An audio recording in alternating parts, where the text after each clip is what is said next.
quote about Sedaka. The parshas are talking about Avraham, which was the master of what? Kindness. So it says, Kol ha-merachem al ha'aniyim lishmerachem alav. The number one rule, like my sinuses that are killing me right now, in the world is midah keneged midah. So I must have done something wrong with my sinuses. Right? It's a spiritual type of karma. Whatever hand you give, energy you put in the world, you put back. So it says if you have mercy on the poor people, by that token Hashem will have mercy on you.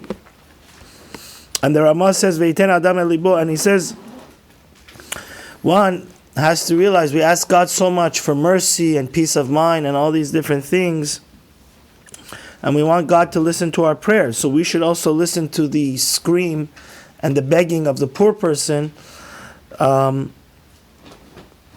because you also have to know, God forbid, you never know. I mean, I personally know dozens of people that in Iran, they were super rich, or even in Russia, in different situations. It's like a circle. Sometimes family is very, very wealthy on the top, then that same guy's child or he himself could be on the low. He himself could need Sedaka. So it's like a cycle. People get wealthy, people go up, people go down. So if the whole community supports each other, maybe one day that same guy that you supported that was poor is going to support yourself, or your child. You never know. So it's like a galgal. That's why in the Gemara it says that in Aramaic, what is money? Zuz.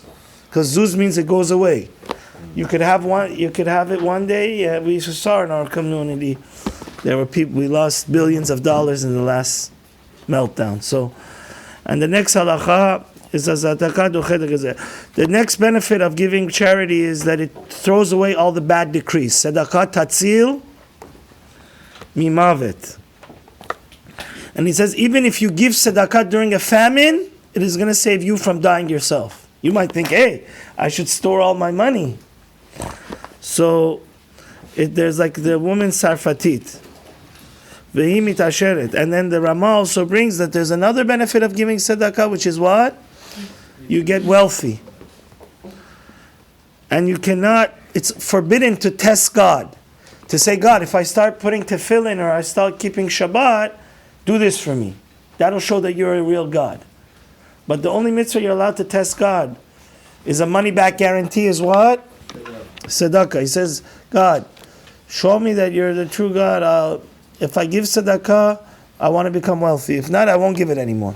So that's the last peigambar. The last prophet that we had was Malachi. And that was one of the last messages he gave. Malachi. He says, Bachoni na bazot. Please examine this. If I don't open up shower you with blessing, then don't give it anymore. So, I don't know. Unfortunately, a lot of people, the world would have been a much more perfect place if people would give the 10% of their net income to tzedakah.